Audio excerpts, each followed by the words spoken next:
A Cautionary Omen. The 7th night from the start of the rains retreat, Vasa, was a critical, decisive night. It would be the final day of my life. If I could attain release from rebirth and enlightenment, nibbāna, it would happen tonight. And if I couldn't, my life would certainly end tonight. At that time, I was overcome with immobilizing physical pain. My body aches intensified so severely that I could hardly continue my walking meditation, caṅkama.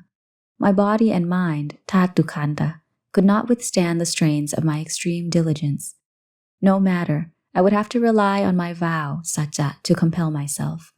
I employed mindfulness, sati, and wisdom, paññā, to habitually remind myself, "See here, Thoon, you are a forest practitioner, kammatthana monk.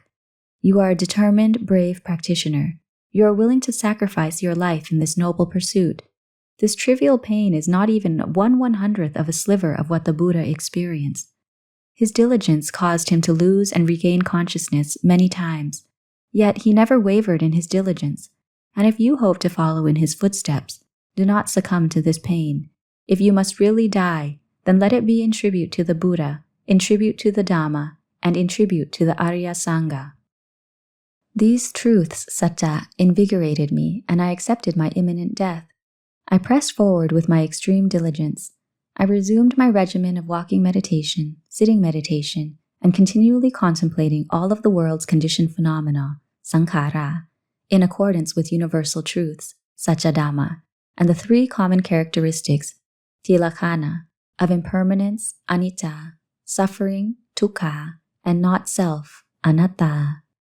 Once I became weary from wisdom contemplations, I would direct the mind, citta, to rest through meditation.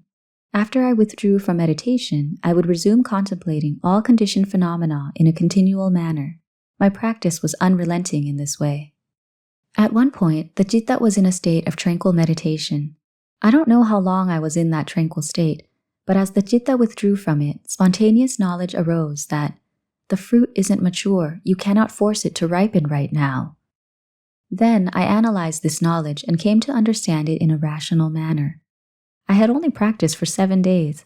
My spiritual faculties, indriya, were not ripe yet. It was impossible to compel myself into enlightenment right now. I had to wait for my spiritual faculties to develop and mature. My aspiration for enlightenment within 7 days was nullified. Yet I clung to the hope that on the final day of the rains retreat, my spiritual faculties would have fully matured. That day would decide with absolute certainty whether or not I would achieve release from suffering. So I reset my aspiration for the final day of the rains retreat. Meanwhile, I remained focused on maintaining a high caliber of practice. I was very serious about it. My mindful wisdom stayed steady, and my practice was strong and focused. A month into the rains retreat, I experienced yet another omen, nimitta, but I did not believe it.